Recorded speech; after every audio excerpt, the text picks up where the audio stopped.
Hello guys, welcome to Study Search point.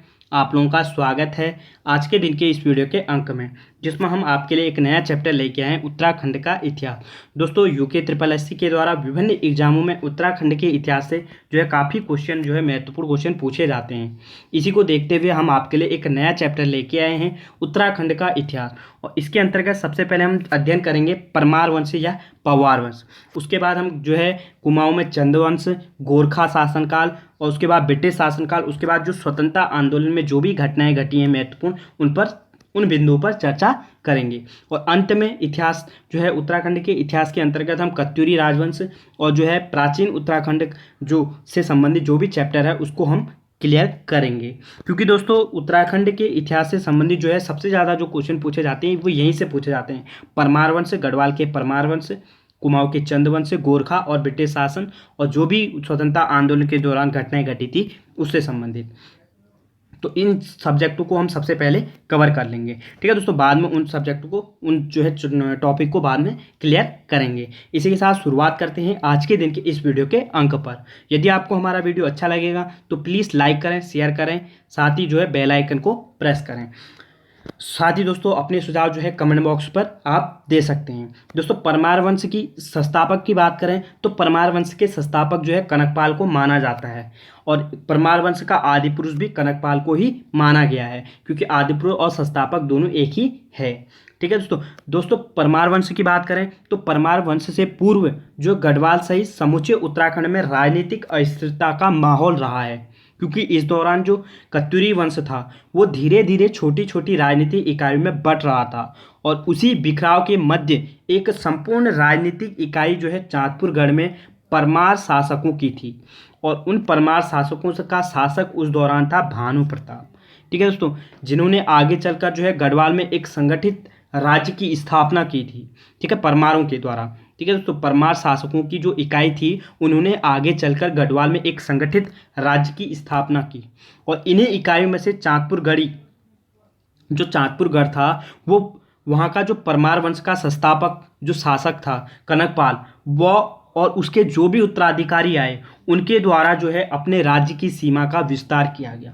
और सबसे ज़्यादा जो विस्तार किया गया है वो अजयपाल के टाइम से किया गया है। और उत्तराखंड के इतिहास में जो है परमारों में अजयपाल के टाइम से ही जो है सब विस्तार का आरंभ हो गया था। ठीक है, विस्तार आरंभ हो गया था।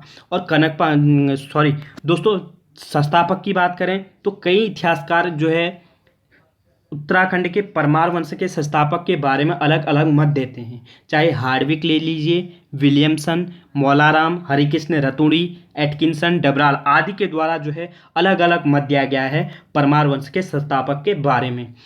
साथ ही दोस्तों कनकपाल की बात करें तो चांदपुरगढ़ का उस समय जो शासक रहा है, जिस समय जो है कनकपाल उत्तराखंड के हरिद्वार पर यात्रा पर आया था, उस दौरान चांदपुरगढ़ी का शासक था भानु प्रताप, जिसकी दो पुत्रियां थी। उनमें से उसने अपनी बड़ी पुत्री जो ज्येष्ठ पुत्री थी उसका विवाह जो है कुमाऊं के शासक के साथ किया था। साथ ही अपनी छोटी पुत्री का जो विवाह किया था वो किया था धार नगरी गुजरात के शासक जो है राजकुमार कनकपाल के द्वारा। तब जो है उस दौरान जो कनकपाल थे वो हरिद्वार की यात्रा पर आया हुआ था और उसके साथ जो है अपनी छोटी पुत्री का विवाह जो है भानु प्रताप ने किया। साथ ही जो है वह स्वयं जो है चांदपुरगढ़ी को जो है कनकपाल को सौंपकर अपना बद्री का आश्रम चला गया था। ठीक है दोस्तों, इसी दौरान यहीं पर जो है कनकपाल के द्वारा जो है एक नए वंश की स्थापना की जाती है, परमार वंश की। ठीक है दोस्तों, इसीलिए जो है कनकपाल को ही परमार वंश का संस्थापक माना जाता है। ठीक है दोस्तों, साथ ही दोस्तों कनकपाल से जगतपाल तक के शासकों के संबंध में किसी भी प्रकार का कोई विस्तृत जानकारी नहीं मिलती है। और गढ़वाल के इतिहास की अगर हम बात करें तो गढ़वाल के परमार राजवंश का इतिहास विस्तार के साथ जो है अजयपाल के राज्यकाल से ही आरंभ होता है, क्योंकि अजयपाल ने ही जो है 52 गढ़ों को एकीकृत किया था। ठीक है दोस्तों, और गढ़वाल के संस्थापक जो है गढ़वाल की कुछ जो है जन श्रुतियों के आधार पर कनकपाल को जो है परमार वंश का संस्थापक माना जाता है। ठीक है दोस्तों, अधिकतर इतिहासकार जो है परमार वंश के जो संस्थापक मानते हैं वो कनकपाल को ही मानते हैं। ठीक है दोस्तों, साथ ही जो है डॉक्टर पातीराम, जिन्होंने गढ़वाल एंशियंट एंड मॉडर्न पुस्तक लिखी है जो कि अंग्रेजी भाषा में लिखी है, इनके अनुसार जो कनकपाल था वो मालवा से आया हुआ था। और इन्होंने जो है कनकपाल को ही जो है परमार वंश का संस्थापक माना है। और साथ ही बालकृष्ण भट्ट ने अपनी पुस्तक जो है गढ़वाल जाति प्रकाश में भी जो है कनकपाल को जो है परमार वंश के संस्थापक के बारे में जानकारी मिलती है। चाहे सभासार ले लीजिए, सभासार जो रचना है वो सुदर्शन शाह की है, जिन्होंने 1828 में ये लिखी थी। इन्होंने भी कनकपाल को ही जो है परमार वंश का संस्थापक माना है। ठीक है दोस्तों, साथ ही परमार वंश की जो राजधानी बनाई थी कनकपाल ने, वो बनाई थी चांदपुर गढ़ी को। और 52 गढ़ों में से जो चांदपुर गढ़ था वो 18वां गढ़ रहा है। ठीक है दोस्तों, बहुत ही ज़्यादा महत्वपूर्ण है कि चांदपुर गढ़ निम्न में से 52 गढ़ों में से कौन सा क्रम था चांदपुर गढ़ी का, तो वो था 18वां। महत्वपूर्ण क्वेश्चन। ठीक है, तो कनकपाल परमार वंश का संस्थापक रहा है। ठीक है, परमार वंश का आदि पुरुष माना जाता है। राजधानी की बात करें तो चांदपुरगढ़ जो कि 18वां, 52 गढ़ों में 18वां था चांदपुरगढ़, जो है वो कनकपाल की राजधानी रही है। ठीक है दोस्तों, जो कि चमोली में स्थित है। ठीक है, कनकपाल जो है धारनगरी गुजरात से आया था। आपसे पूछ सकता है कि निम्न में से कनकपाल कहाँ से आया था, तो वो आया था धारनगरी गुजरात से।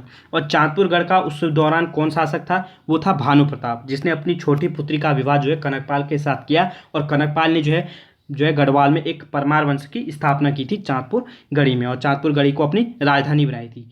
साथ ही दोस्तों डॉक्टर पातीराम के अनुसार जो है गढ़वाल एंशियन मॉडर्न में के अनुसार जो है मालवा से आया था। तो आपसे पूछ सकता है कि निम्न में से जो है गढ़वाल एंशियन एंड मॉडर्न पुस्तक किसकी है, तो वो है पातीराम की। बहुत ज़्यादा जो है ये क्वेश्चन रिपीट भी हुआ है, अंग्रेजी भाषा में इन्होंने लिखी है। और ये वाला क्वेश्चन फिलहाल अभी तक कहीं पर आया नहीं है, तो आगामी परीक्षाओं में कहीं पर पूछा जा सकता है कि गढ़वाल जाति प्रकाश किसकी पुस्तक है, तो वो है बालकृष्ण भट्ट की। सभासार की रचना किसने की थी, सुदर्शन शाह ने। कब की थी, 1828 ईस्वी में, जिसमें जो है कनकपाल के संस्थापक होने की जानकारी मिलती है। तो ये था कनकपाल के बारे में। ठीक है दोस्तों, नेक्स्ट शासक की अब हम बात करते हैं।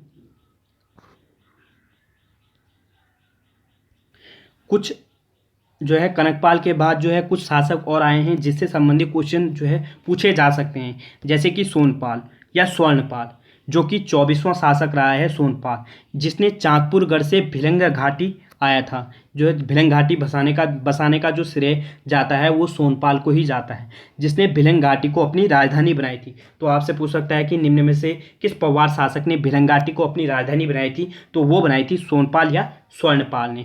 नेक्स्ट शासक है लखनदेव या लखनपाल, जिसने जो है स्वयं के सिक्के चलाए थे और सिक्कों में स्वयं का नाम अंकित किया था। और ऐसा करने वाला ये जो है परमार वंश का पहला शासक था।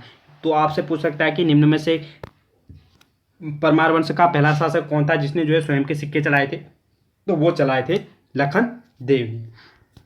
ठीक है दोस्तों, तो ये था हमारा परमार वंश से संबंधित एक वीडियो। नेक्स्ट वीडियो में हम जो है अजयपाल से संबंधित जो है महत्वपूर्ण जो भी बिंदु है उन पर चर्चा करेंगे। यदि आपको हमारा वीडियो अच्छा लगा हो तो प्लीज़ लाइक करें, साथ ही जो है कमेंट बॉक्स पर अपने सुझाव अवश्य दें। जितना दोस्तों आप कमेंट बॉक्स पर अपने सुझाव दोगे तो हमें जो है अच्छा लगता है, और आपके लिए हम जो है और अधिक प्रयास करने का फिर प्रयास करते हैं। ठीक है दोस्तों, इसी के लिए जो है धन्यवाद। आज के वीडियो में इतना ही है, तब तक के लिए नमस्कार। मिलते हैं नेक्स्ट वीडियो में। धन्यवाद।